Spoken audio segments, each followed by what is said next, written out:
क्या ये वाकई अफवाह है कि संविधान में कुछ छेड़छाड़ हो रही है?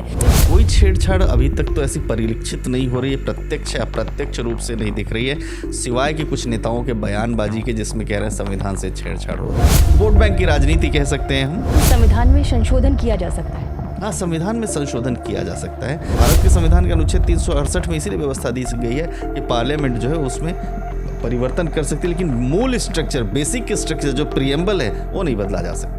यूनिफॉर्म सिविल कोड की बात हो रही है, उसके लिए जो संशोधन होंगे, वन नेशन वन इलेक्शन के लिए जो संविधान में संशोधन होंगे वो बात होगी। तो ये संशोधन होंगे, ये छेड़छाड़ नहीं होगी। वो सब पैसा जो है टैक्स पेयर का पैसा है, ये उनका पैसा नहीं है। जनता का पैसा अगर बर्बाद होगा तो इन्हीं सांसदों के मद से ही वापस लिया जाएगा। जितना बर्बाद हुआ वो इक्वल प्रोपोर्शनेट में जो भी डिसरप्ट करेगा उससे लिया जाएगा। और इलेक्शन कमीशन ऑफ इंडिया यह इंश्योर करे, ऐसे प्रावधान रिप्रेजेंटेशन ऑफ पीपल एक्ट में लाए जाएं कि जो भी मुफ्तखोरी की घोषणा करेगा पॉलिटिकल पार्टी, उसका इलेक्शन सिंबल भी या उसका चुनाव जो है करप्ट प्रैक्टिसेस से निरस्त कर दिया जाएगा। तो देखिए कैसी चीज़ें होती हैं। एक गोदी मीडिया टर्म मीडिया वालों के लिए शुरू किया गया था, तो कहीं ना कहीं एक गोदी वकील टर्म भी इजाद करने की कोशिश की जा रही है। इस कोई गोदी टर्म नहीं है। मैं तो देखता हूँ कि जितने निर्णय सुप्रीम कोर्ट के, हाई कोर्ट्स के होते हैं वो इंडिपेंडेंट, इम्पार्शियल होते हैं। अगर ऐसा होता तो मैंने जैसे अरविंद केजरीवाल जी, मनीष सिसोदिया जी, सत्येंद्र जैन जी को तुरंत बेल मिलना, उसके अलावा आप देखिए जो पवन खेड़ा जी को तुरंत इमीडिएटली उसमें बेल मिली, तीस्ता तलवाड़ को बेल मिली। तो ऐसा अगर होता तो अदालतें जो है इंडिपेंडेंट नहीं मानी जाती। सांप्रदायिक नारा घोषित कर दिया गया है विपक्ष की ओर से जय श्री राम को। सांप्रदायिक नारा विपक्ष की ओर से घोषित करने तो 1992 में लाखों गोलियां चली, माता श्रृंगार गौरी की पूजा करने से रोक दिया गया। 46 साल पुराना मंदिर आज संभल में मिला है। आप देखिए कि किस तरह से खुदाई में मिला। अगर दहेज कानूनन अपराध है तो एलिमनी भी कानूनन अपराध होना चाहिए। महिला की कंप्लेंट गई और आपने जो बिना जांच के पुरुष को दोषी मान लिया। कंप्लेंट अगर झूठी पाई जाए तो महिला के ऊपर भी या फॉल्स कंप्लेंट करने के ऊपर भी वाले के ऊपर भी कार्रवाई हो, ऐसा कानून बनाइए। दिक्कत कहीं है। अतुल सुभाष के साथ तो ज्यादती हुई। अतुल सुभाष के साथ तो माने एक तरह से अतुल सुभाष को मरने के लिए मजबूर किया गया, लेकिन इतने अतुल सुभाष इस देश में शोषित हो रहे हैं, पीड़ित हो रहे हैं, ये समझने की जरूरत है। क्या वाकई संविधान को बदला जा रहा है? क्या वाकई सरकार संविधान को बदलने की कोशिश कर रही है? विपक्ष की ओर से लगातार सरकार पर ये आरोप लग रहे हैं। इसके बाद 2 दिन तक संविधान पर चर्चा संसद में हुई। अब बड़ा सवाल ये है कि क्या वाकई संविधान बदल दिया जाएगा? क्या षड्यंत्र हो रहा है या फिर ये अफवाह फैलाई जा रही है? इन्हीं तमाम सवालों पर और संविधान को नज़दीक से समझने के लिए हम आए हैं सुप्रीम कोर्ट के सीनियर एडवोकेट अश्विनी दुबे जी के पास, उनके लॉ ऑफिस में। तो सर, सबसे पहले तो आपका जर्नलिस्ट इंडिया पे स्वागत है। बहुत बहुत धन्यवाद। सर, जैसे कि मैंने शुरुआत की कि संविधान को बदलने का आरोप लगाया जा रहा है और संविधान पर चर्चा हुई संसद में 2 दिन तक।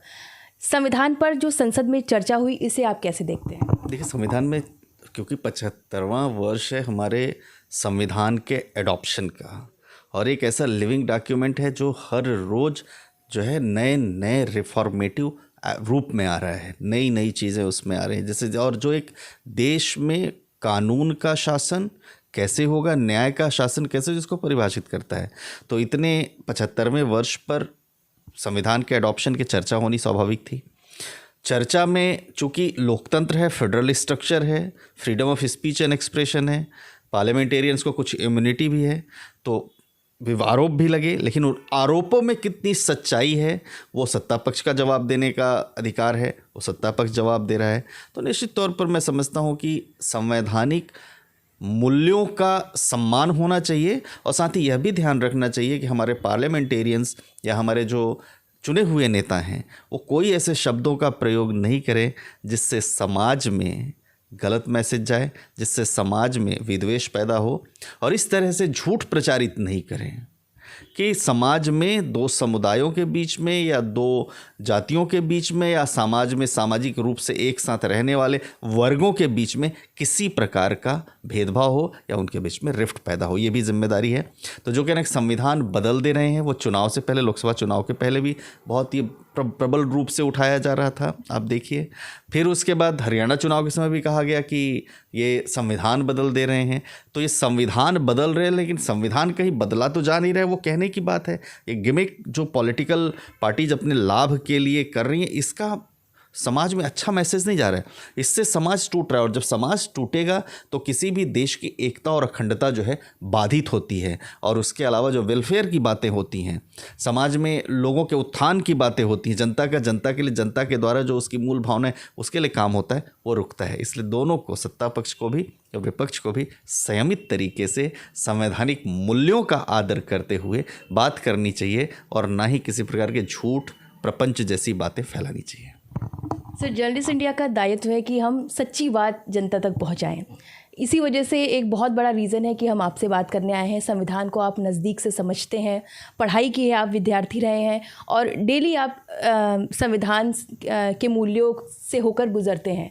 तो जो अफवाह वाली बात है, क्या ये वाकई अफवाह है कि संविधान में कुछ छेड़छाड़ हो रही है? क्योंकि एक मास अपील जा रही है, एक ये मैसेज जा रहा है कि संविधान बदल दिया जाएगा। कोई छेड़छाड़ अभी तक तो ऐसी परिलक्षित नहीं हो रही है, प्रत्यक्ष या अप्रत्यक्ष रूप से नहीं दिख रही है, सिवाय कि कुछ नेताओं के बयानबाजी के, जिसमें कह रहे हैं संविधान से छेड़छाड़ हो रही है। जब संविधान सभा में 2 साल 11 महीने 18 दिन लगातार जब मशक्क़त के बाद संविधान बना, तो कॉन्स्टिट्यूएंट असेंबली के 389 सदस्यों में लगातार डिस्कशन हुआ। उसके बाद जब जो है डिस्कशन के बाद जब मसौदा तैयार होने लगा, तो उसमें तमाम बातें हुई, किसको रिजर्वेशन देना है, किसको रिजर्वेशन नहीं देना है, क्या सामाजिक ताना बाना होगा, न्यायालयों की क्या भूमिका, वो सब तो तटस्थ हैं। और वैसे भी संविधान का मूल स्ट्रक्चर, जिसको कहते हैं बेसिक स्ट्रक्चर तो कहीं बदलने की बात हो ही नहीं। उस पर तो सुप्रीम कोर्ट की 13 जजेस की केशवानंद भारती के केस में बहुत बड़ी जजमेंट है, जो कहती है संविधान के मूल ढांचे में परिवर्तन नहीं किया जा सकता। तो पार्लियामेंट को भी पावर नहीं है मूल ढांचे में परिवर्तन करने के, बेसिक स्ट्रक्चर में परिवर्तन करने के लिए। वो मैं समझता हूँ कि पॉलिटिकल पार्टी जो बात कह रही है बिल्कुल निराधार हैं। चाहे विपक्ष के लोग हों या जो भी कह रहा हूँ कि संविधान बदल दिया जाएगा, संविधान बदल दिया, ये निराधार है। ये समाज में लोगों को, और वोट बैंक की राजनीति कह सकते हैं हम, अपीजमेंट की पॉलिटिक्स हम कह सकते हैं। हमने तमाम मुद्दों पर देखा कि जिन मुद्दों पर राजनीति नहीं भी होनी चाहिए, उन मुद्दों पर भी राजनीति हो रही है। जिन मुद्दों पर बात नहीं होनी चाहिए, जो लॉ एंड ऑर्डर का सब्जेक्ट है, उसको भी सेंसिटाइज किया जा रहा है उन जगहों पर। जैसे सर, लोकसभा चुनाव 2024 जब हुआ, तो उस वक्त भी विपक्ष की ओर से सबसे बड़ा जो उनका चुनावी कैंपेन था वो यही था कि संविधान से छेड़छाड़ किया जा रहा है। रिज़ल्ट आया तो जो रिज़ल्ट की अपेक्षा की थी बीजेपी की सरकार ने, वैसा रिज़ल्ट नहीं आया। तो कहीं ना कहीं क्या आप ये मानते हैं कि ये नैरेटिव सेट कर दिया है लोगों के बीच, और ये अभी निकालने में थोड़ा सा वक्त लगेगा? देखिए, कोई जब जिम्मेदार व्यक्ति कोई बात कहता है, भले ही वो झूठ हो या बड़ी सफाई से झूठ बोला जा रहा हो, तो आम जनता उस पर विश्वास करने के लिए उसके पास कोई वजह नहीं होती है। और ख़ास तौर से वो आम जनता किसी पॉलिटिकल आइडियोलॉजी से जो नहीं जुड़ी हुई है। तो ये इसको निकलने में समय लगेगा, लेकिन यह है कि कोरी अफवाहों से जनता को भी समझने और बदलने की ज़रूरत है कि राजनीतिक सिस्टम में नेता वैसी बयानबाजी उठपटांग करते रहते हैं, उनमें कोई तथ्यों में सच्चाई नहीं। दिग्विजय सिंह का भी आप देखिए, 9/11 इतना बड़ा हादसा था, उसको आरएसएस की साजिश बता दिया था। दिग्विजय सिंह जाकिर नायक को सबसे बड़ा मुस्लिम प्रीचर बता दिया था कि आप इस्लाम का, शांति का संदेश लेकर आए हैं, जबकि वो तो सबसे बड़ा भगोड़ा और देश का आतंकवादी है, आतंकवादी गतिविधियों को पोषता है। तो इस तरह सी बातें तो होती रहती हैं, लेकिन समय के हिसाब से जनता को पता चलता था कि झूठ बोल रहे हैं। अभी आपने जैसा कि अभी जिक्र किया कि संविधान के मूल स्ट्रक्चर को चेंज नहीं किया जा सकता, लेकिन संविधान में संशोधन किया जा सकता है। हाँ, संविधान में संशोधन किया जा सकता है। संविधान में संशोधन हुआ, 106वां संशोधन 33% महिलाओं के रिजर्वेशन के लिए आया, 105वां संशोधन 10% EWS के लिए आया, अब 107वां संशोधन भी लाने की तैयारी चल रही है। तो ऐसे संशोधन जब करेंगे तभी तो नियमावली बदलेगी, तभी तो नियमों में परिवर्तन होगा। भाई, नियमों में, कानून जो है हर रोज़ रिफॉर्म होना चाहिए। तो लॉ में रिफॉर्म लाने के लिए आज की ज़रूरत के हिसाब से लॉ एंड ऑर्डर कैसा होना चाहिए, आज की ज़रूरत के हिसाब से किन चीज़ों की आवश्यकता है, वो तो भारत के संविधान के अनुच्छेद 368 में इसीलिए व्यवस्था दी गई है कि पार्लियामेंट जो है उसमें परिवर्तन कर सकती है, लेकिन मूल स्ट्रक्चर, बेसिक स्ट्रक्चर जो प्रियम्बल है, वो नहीं बदला जा सकता। संविधान में संशोधन और संविधान बदल दिया, ये दो शब्द अलग अलग है, लेकिन इनको क्लब करके पोर्ट्रे किया जा रहा है आम पब्लिक के बीच। आसान भाषा में इसके बारे में थोड़ा समझाइए, ये दो शब्द जो है संशोधन और बदलना, ताकि आम जनता भी इसको आसानी से समझ सके। देखिए, संविधान में न्याय की सर्वोच्चता, न्याय का शासन, लोकतांत्रिक तरीके से काम करना, चुनावी व्यवस्था और मूल जो ढांचा है जो प्रियम्बल में दिया गया है, अगर उसके साथ परिवर्तन होता है तो कहते हैं संविधान में छेड़छाड़ हो रही है। लेकिन अगर जनता के हित में निर्णय लेते हुए संशोधन हो रहे हैं, पार्लियामेंट में हो रहे हैं, डिबेट के दौरान हो रहे हैं, तो छेड़छाड़ नहीं होगी। जैसे 370 हटाया गया, वो छेड़छाड़ की श्रेणी में नहीं आएगा। आज जैसे प्रधानमंत्री जी ने आर्टिकल 35(1) की बात की, जो जम्मू कश्मीर के लिए लागू किया गया, वो छेड़छाड़ की श्रेणी में नहीं, वो एक ऐसा जो है कलंक था संविधान के ऊपर, जो सारे संवैधानिक मूल्यों को परे रखते हुए उस समय की रिजीम ने लाया था। वो हटाना संविधान के लिए वो एक अलग विषय है। जैसे अब यूनिफॉर्म सिविल कोड की बात हो रही है, उसके लिए जो संशोधन होंगे, वन नेशन वन इलेक्शन के लिए जो संविधान में संशोधन होंगे, वो बात होगी। तो ये संशोधन होंगे, ये छेड़छाड़ नहीं होगी। छेड़छाड़ तब होगी जब जो संविधान के मूल भावना में, मूल बातों में, न्याय के शासन के लिए 5 साल का लोकतंत्र होगा, 5 साल के लिए इलेक्शन होंगे, प्रधानमंत्री, वो सब हटाने की वजह से इमरजेंसी में संविधान में जो छेड़छाड़ हुआ, उसको कहेंगे कि छेड़छाड़ हुई। जिसका जिक्र भी प्रधानमंत्री भाषण में किया, जिक्र भी प्रधानमंत्री जी के भाषण में था, उसको कहते हैं कि छेड़छाड़ हुई।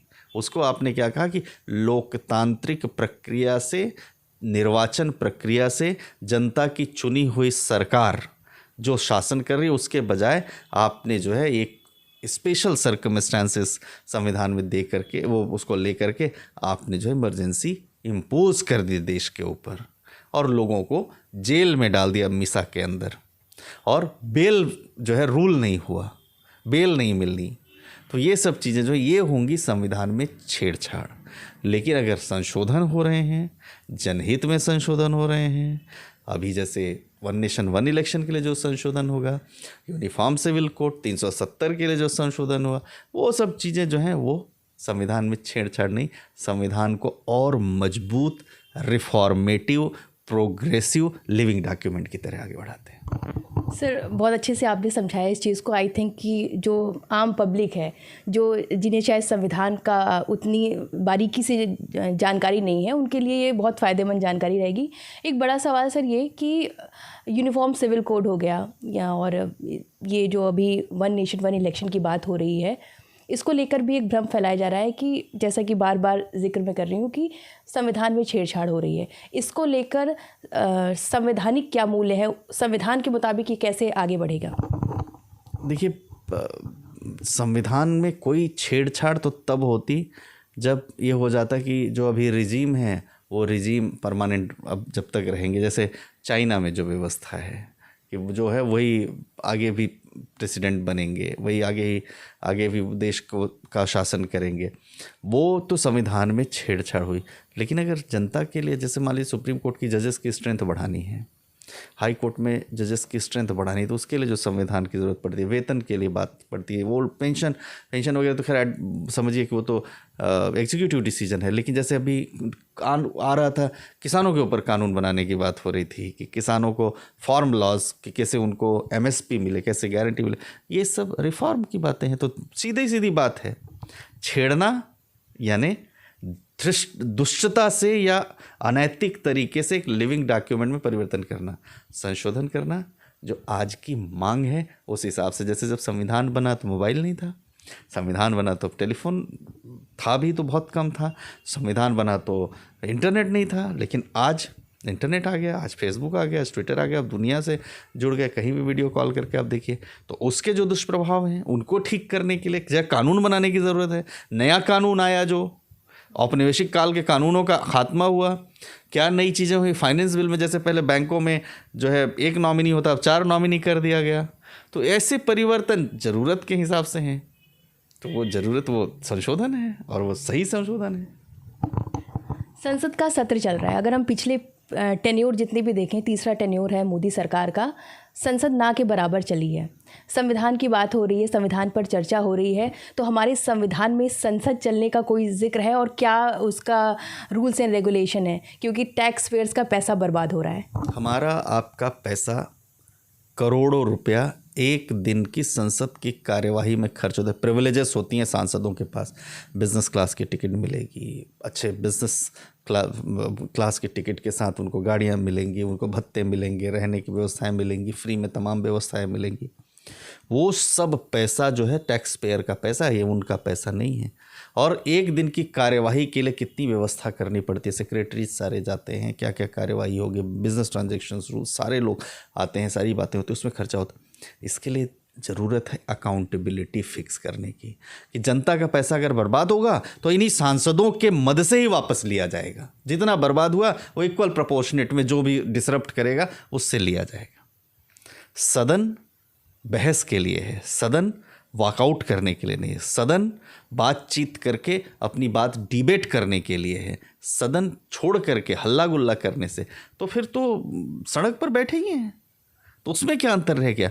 आप अगर जो आपको प्रिविलेजेस हैं, इम्यूनिटी है, उस इम्यूनिटी का इस्तेमाल करके कुछ भी चिल्ला रहे हैं, कुछ भी बोले जा रहे हैं वो, और जनता का पैसा खर्च हो रहा है, वॉकआउट कर दे रहे, सदन नहीं चल रहे, सदन चलेगा तभी तो निर्णय होगा, जनहित में बातें होंगी, जनहित में। सदन ही नहीं चलेगा तो जनहित में निर्णय क्या होगा। आज की ज़रूरत है यूनिफॉर्म सिविल कोड, आज की ज़रूरत है पॉपुलेशन कंट्रोल बिल, आज की ज़रूरत है कि रिलीजियस कन्वर्जन जो डिसीटफुल तरीके से हो रहे हैं वो रुकें। आज की ज़रूरत है कि किस तरीके से जो है माने 2 चाइल्ड पॉलिसी को देश में इम्प्लीमेंट किया जाए। आज की ज़रूरत है कि किस तरीके से जो सामाजिक कुरीतियां हैं तमाम धर्म के लोगों में, उन कुरीतियों को कैसे दूर किया जाए। कहीं 1 मैरिज, कहीं 2 मैरिज, कहीं 4 मैरिज, उनको कैसे दूर किया जाए। क्योंकि अब पॉपुलेशन एक्सप्लोशन हो रहा है, रोहिंग्या बांग्लादेशी भारत में घुसते जा रहे हैं, वो हमारे रिसोर्सेज पर कब्जा कर रहे हैं, हमारी ज़मीन कम होती जा रही है, वो भी लॉ एंड ऑर्डर की सिचुएशन बने, ये हटाने के लिए ज़रूरत है। इसके लिए बात है, अब एक पॉलिटिकल पार्टी हटाने की बात करे, दूसरी पॉलिटिकल बसाने की बात करती है, क्योंकि वोट बैंक है। वोट बैंक के लिए आप देश की एकता, अखंडता, संप्रभुता के साथ खतरा करते जा रहे हैं। तो अब जैसे 6A सिटीजनशिप उसमें आया, सिटीजनशिप एक्ट में जो अमेंडमेंट आई, खासतौर से असम अकॉर्ड को लेकर के, जो सुप्रीम कोर्ट के 5 जजेस बेंच ने, मेजॉरिटी ने 4-1 से जो है उसको सही ठहराया। असम अकॉर्ड के लिए कि 1971 से पहले के जो लोग होंगे और क्राइटेरिया फिक्स कर दिया, वो भारत के नागरिक कैसे माने जाएंगे और बाद वाले नहीं माने जाएंगे, वो इलीगल इमिग्रेंट्स आएंगे। वो सब खतरे जो भारत के ऊपर लगातार एक लिबरल कंट्री होने के नाते आ रहे हैं, उस पर काम करने की ज़रूरत है राजनीतिक पार्टी के लोगों को मिल करके साथ में। 1996 में जब मदन लाल खुराना हुआ करते थे, तो मदन लाल खुराना इसमें बांग्लादेश मुद्दा था, बांग्लादेशी भारत में घुसते जा रहा था, अवैध घुसपैठिए घुसते जा रहे थे। ये कोई रिफ्यूजी तो है नहीं, अवैध घुसपैठिए। और उस तरह बांग्लादेश में जाकर के देखिए हिंदुओं की क्या हालत हो रही है, कैसे मारे जा रहे हैं हिंदू संत चिन्मयदास जी को अंदर जेल में डाल दिया, कोई जमानत करने के लिए थे, कोई law and order, supreme court के जज को रिजाइन करने के लिए कह रहे, वहाँ के प्रधानमंत्री को वहाँ से भागना पड़ा। तो ऐसी ही कंट्री अगर बनाना चाहते तो वही लोग यहाँ आ रहे हैं, उनका माइंडसेट तो वही होगा। इसलिए ज़रूरत है संप्रभु राष्ट्र, और वो तब बनेगा जब नैतिक मूल्य, संवैधानिक मूल्य और देश की एकता, अखंडता, संप्रभुता ऊपर रखी जाएगी। सर, लॉ एंड ऑर्डर की बात हुई तो संविधान पे चर्चा के दौरान लॉ एंड ऑर्डर भी बहुत महत्वपूर्ण रोल अदा करता है। आपका ऑफिस दिल्ली में है, आप रहते दिल्ली में हैं, दिल्ली में चुनाव भी हैं, और इस चुनाव में आम आदमी पार्टी जो यहाँ की मौजूदा सरकार है वो दिल्ली क्राइम का मुद्दा उठा रही है। क्राइम के मुद्दे और रोहिंग्या, जैसे आपने बोला अवैध रोहिंग्या बसे हुए हैं, क्या कनेक्शन है और क्या बड़ा रीज़न है दिल्ली के बढ़ते क्राइम का, और इसके लिए वो सीधे तौर पर देश के गृह मंत्री को पर हमला बोल रहे हैं। देखिए, लॉ एंड ऑर्डर तो दिल्ली का सेंट्रल के अधीन है, होम मिनिस्ट्री के अधीन है, लेकिन अवैध घुसपैठियों को खाना मुहैया कराना, जगह मुहैया कराना, रहने का स्थान मुहैया कराना, वोटर आईडी कार्ड बनवा देना, एक एक जगह एक एक मकानों में जैसे वीडियो जा रहा है, 10-10, 15-15, 20-20 लोगों के नाम जो पहले नहीं, अचानक वोटर लिस्ट में नाम जुड़ गया, वो करना।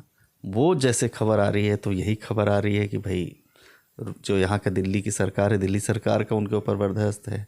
जो ओखला के आसपास के एरिया में वहाँ के कह रहे हैं कि जो नेताजी लोग हैं वो बस आ रहे हैं। तो आप डेमोग्राफी चेंज तो करिए, जहांगीरपुरी में भी हमने देखा, तो डेमोग्राफी चेंज तो लगातार चल ही रहा है, लेकिन लॉ एंड ऑर्डर इंश्योर करने के लिए सबके बावजूद भी इतने बाद 10-11 सालों से सरकार है बीजेपी की, अगर वो उनको हटाएगी नहीं तो फिर तो जनता ने वोट क्यों दिया। उसके अलावा एक जो आपका पैसा हमारा पैसा, तीसरे की बिजली पानी में देने लगे, तो आप जो फ्रीबीज, मुफ्तखोरी, रेवड़ी बांट रहे हैं, उससे भी टैक्स पेयर्स का जो निर्माण, जबकि उससे भी टैक्स पेयर्स का पैसा तो बर्बाद हो ही रहा है। जो पब्लिक वेलफेयर के काम होते, अस्पताल बनते, सड़कें बनती, भवन बनते, स्कूल्स बनते, अच्छी शिक्षा मिलती, सब बच्चों को पढ़ाई अच्छे स्टैंडर्ड का मिलता, तो वो उस पर खर्च होने के बजाय 200 यूनिट फ्री बिजली देने के चक्कर में आप जो जनता कर पानी फ्री देने के लुभावने वादे कर रहे हैं। तो वेनेजुएला का हाल आपने नहीं देखा, श्रीलंका का हाल आपने नहीं देखा। फ्री भी कंट्री में तो हो जाएगा। अब तो स्थिति ये है, नैन्सी जी की एक पॉलिटिकल पार्टी कहती है कि हम मुफ्त बिजली पानी देंगे, दूसरी पॉलिटिकल पार्टी कहती है कि हम स्कूटी देंगे, तीसरी पॉलिटिकल पार्टी कहती है हम गैस देंगे आपको और सब कुछ जो किचन का सामान होता है, तो चौथी कहती है हम आएंगे स्कूटी पर ले करके, गैस भी लाएंगे, आपके घर का राशन भी लाएंगे और खाना बना कर जाएंगे। तो इस तरीके से तो लोग लुभावने वायदे हो रहे हैं। तो आपने जनता को काम ही नहीं करने देना चाहते, और अगर आप जनता काम नहीं करेगी तो कैसे ग्रोथ बढ़ेगी। हम यंग कंट्री हैं, हमें चीप लेबर तभी मिलेगी जब हमारे लोग काम करेंगे। जब उनको मुफ्तखोरी की आप आदत डाल देंगे तो काम नहीं करेंगे। अर्थव्यवस्था, आप 5वीं अर्थव्यवस्था, आप तीसरी अर्थव्यवस्था की बात करें, मैं तो कह रहा हूँ इसमें पायदान में कितने नीचे निकल जाएंगे आपको पता ही नहीं है। तो ज़रूरी है एक सशक्त राष्ट्र के लिए मुफ्तखोरी की जो चीज़ें पॉलिटिकल पार्टीज बांटती हैं वो उसे रोकें, और इलेक्शन कमीशन ऑफ इंडिया यह इंश्योर करे ऐसे प्रावधान रिप्रेजेंटेशन ऑफ पीपल एक्ट में लाए जाएं कि जो भी मुफ्तखोरी की घोषणा करेगा पॉलिटिकल पार्टी, उसका इलेक्शन सिंबल भी या उसका चुनाव जो है करप्ट प्रैक्टिसेस से निरस्त कर दिया जाएगा। तो देखिए कैसी चीज़ें रुकती हैं। बहुत बड़ी मांग की है आपने, और ये होना भी मुझे लगता है जायज़ है। एक सवाल सर, AIMI चीफ ओवैसी ने आज संसद में मुद्दा उठाया, संविधान पर चर्चा चल रही थी। उन्होंने बोला कि संविधान में परिवर्तन किए जा रहे हैं और इसके लिए कोर्ट का सहारा लिया जा रहा है। और पिछले अगर बीते कई बयान आप देखेंगे विपक्षी दलों को, तो कोर्ट कटघरे में रहा है कि वाई या दिस वकील, जैसे एक गोदी मीडिया टर्म मीडिया वालों के लिए शुरू किया गया था, तो कहीं ना कहीं एक गोदी वकील टर्म भी इजाद करने की कोशिश की जा रही है। इस पर क्या कहेंगे? कोई गोदी टर्म नहीं है। मैं तो देखता हूँ कि जितने निर्णय सुप्रीम कोर्ट के, हाई कोर्ट्स के होते हैं वो इंडिपेंडेंट, इम्पार्शियल होते हैं। अगर ऐसा होता तो मैंने जैसे अरविंद केजरीवाल जी, मनीष सिसोदिया जी, सत्येंद्र जैन जी को तुरंत बेल मिलना, उसके अलावा आप देखिए जो पवन खेड़ा जी को तुरंत इमीडिएटली उसमें बेल मिली, सासी तलवाड़ को बेल मिली। तो ऐसा अगर होता तो अदालतें जो हैं इंडिपेंडेंट नहीं मानी जाती। अदालतें इंडिपेंडेंट, लेकिन अदालतों को बीच में घसीटने की ज़रूरत नहीं इन पॉलिटिकल पार्टीज़ को। बहुत सारे कामों में अच्छा होता है, न्याय की जीत नहीं हुआ तो अदालतों के ऊपर अविश्वास, ऐसा अविश्वास पैदा करके जनता के मन में न्याय के प्रति अविश्वास आप पैदा कर रहे हैं। इसको रोकने की ज़रूरत है, गलत ट्रेंड सेट हो रहा है। संभल में सर्वे हुआ मस्जिद का, विष्णु शंकर जैन जी सर्वे के लिए गए। जब वो बाहर निकले तो एक वीडियो क्लिप वायरल हुई थी, मुझे लगता है आपने भी देखी होगी। विपक्षी दलों ने, समाजवादी पार्टी को मैं यहाँ कोट करूँगी, उन्होंने कोट लिखा अपने आधिकारिक ट्विटर हैंडल पे कि ये सरकार के भेजे हुए एजेंट हैं, मतलब ये सरकार के ज़रिए इस तरीके के काम कर रहे हैं। तो एक न्याय दिलाने वाले पे इस तरीके के आरोप अगर लगें तो इसको आप कैसे देखते हैं? गलत आरोप लगा है। विष्णु शंकर जैन जी के पिता आदरणीय श्री हरिशंकर जैन जी, उनके दादा, सभी लोग धर्म के कार्यों में भारत की जो संस्कृति और विरासत, जिनको बारबरियन एक्ट से इन्वेडर्स ने नष्ट कर दिया था, उन धरोहरों को संरक्षित करके आने वाले दिनों के लिए लोगों को बताने की कोशिश। हर किसी को अपने सिविलाइजेशन के बारे में जानने का अधिकार है, हर किसी को अधिकार है कि पहले यहाँ पर क्या था जानने का। तो वो चीज़ें, वो ऐसा कहना, मैं समझता हूँ कि ये बुरा दिन है। पॉलिटिकल पार्टीज़ को बड़ी संजीदगी से बात कहनी चाहिए। और विष्णु शंकर जैन जी को मैं व्यक्तिगत तौर पर भी जानता हूँ, बहुत अच्छे वकील हैं, बहुत सफल वकील हैं वकालत में भी। और उनका क्या, भारत के लिए, उनका अपने धर्म के लिए, हर किसी को अपने धर्म का पालन करने का और धर्म की सांस्कृतिक मूल्यों की रक्षा करवाने का अधिकार है। तो अदालती प्रक्रिया से अगर जा रहे हैं तो क्या गलत है? प्रश्न तो उनसे खड़ा होना चाहिए जो अदालत के आदेश का पालन नहीं कर रहे हैं, पत्थरबाजी कर रहे हैं। आखिर में ऐसी क्या दिक्कत थी कि अदालत का आदेश पालन करने के बजाय पत्थरबाजी? क्या डर था? आप प्रश्न तो यह है कि आप पॉलिटिकल पार्टीज उन लोगों को, जो लोग अदालत का आदेश पालन करने से मना कर रहे हैं, उनको क्यों नहीं रोक रहे हैं? कहिए कि अदालत का आदेश अभी पालन करो। किस बात की चिंता है? अदालत है, बहुत अच्छा है, हमें अदालती प्रक्रिया में भरोसा है। ऐसा आरोप लगाया गया कि वो भीड़ लेके गए हैं, भीड़ लेके आए हैं और जय श्री राम के नारे लगाए गए हैं, वीडियो वायरल है। देखिए, जनता को कहीं भी जाने का अपना पूरा अधिकार है। और वहाँ पर अगर लेखते और भगवान राम तो हमारे सुप्रीम कोर्ट की 5 जजेस बेंच की जजमेंट ने भगवान राम को कहा कि ये यहाँ पर थे, तो और प्रभु श्री राम का नाम अगर जय श्री राम जय सिया राम कहते तो उसको लेने में कोई बुराई नहीं। कोई ये इस तरह बारे में बातें कह रहे हैं कि भगवान भारत देश में, जो देश हिंदू बहुसंख्यक है, उस देश में क्या भगवान श्री राम का नारा नहीं लगाया जा सकता है? ये तो बड़ी हद है। या किस तरह की डिक्टेटरशिप की बातें हो? सांप्रदायिक नारा घोषित कर दिया गया है विपक्ष की ओर से जय श्री राम को। नहीं, सांप्रदायिक नारा विपक्ष की ओर से घोषित करने तो 1992 में लाखों गोलियां चली, माता श्रृंगार गौरी की पूजा करने से रोक दिया गया। 46 साल पुराना मंदिर आज संभल में मिला है। आप देखिए कि किस तरह से खुदाई में मिला। तो ये पॉलिटिकल पार्टीज को इस बात का बुरा लग रहा है।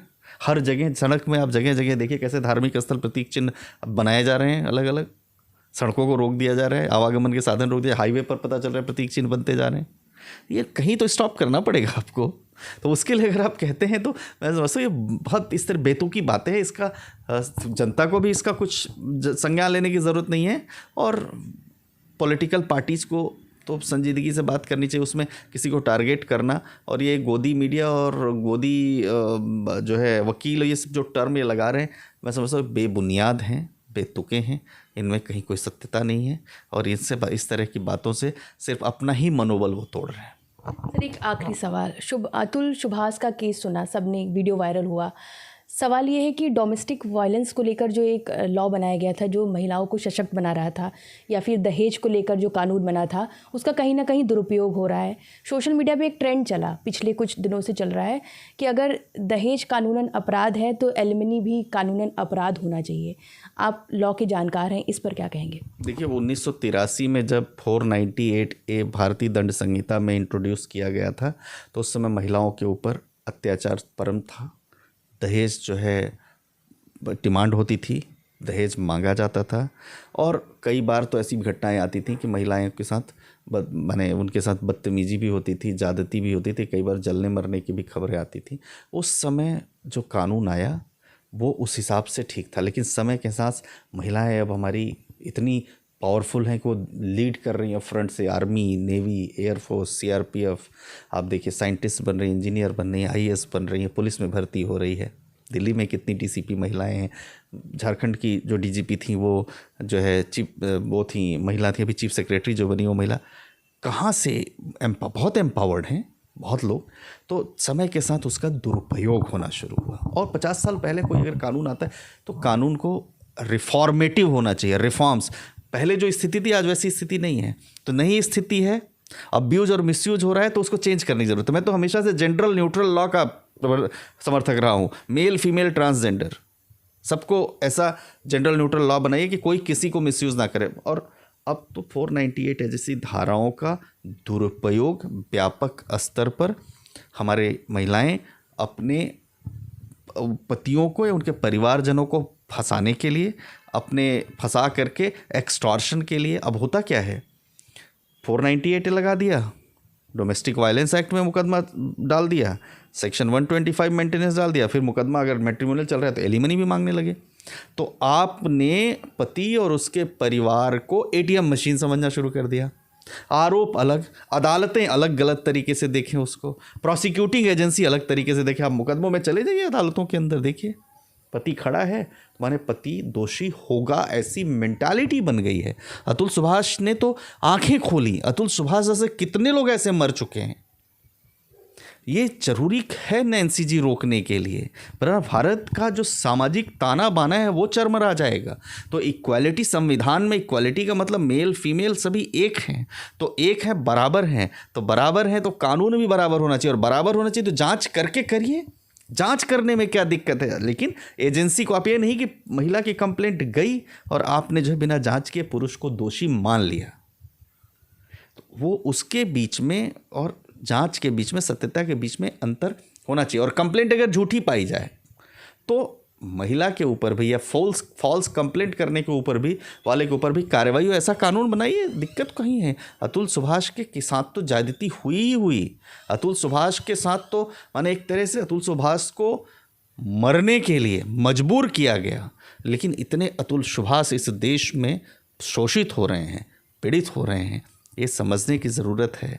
हमें यह जानना पड़ेगा। और मैं बड़े आदर के साथ कहना चाहूँगा कि इस लॉ का मिसयूज हो रहा है और सुप्रीम कोर्ट भी इस बात को मान चुका है। लेकिन सर इस केस में, अतुल प्रधान केस में, उन्होंने पहला आरोपी जज को ही बनाया है, इसको कैसे देखते हैं? देखिए, अगर ऐसा कुछ है तो उसकी जांच होनी चाहिए और हमारी अदालतें बड़ी निष्पक्ष होकर जांच करती, काम करती है। और एक अगर कहीं किसी के ऊपर कंप्लेंट लगती है तो उसकी जांच होती है, जांच हो जाएगी तो अपना सब कुछ क्लियर हो जाएगा। सर महिलाओं के हक के लिए महिला आयोग बनाया है। एक्टिविस्ट बरखा त्रेहान बहुत लंबे अरसे से पुरुष आयोग की मांग कर रही हैं।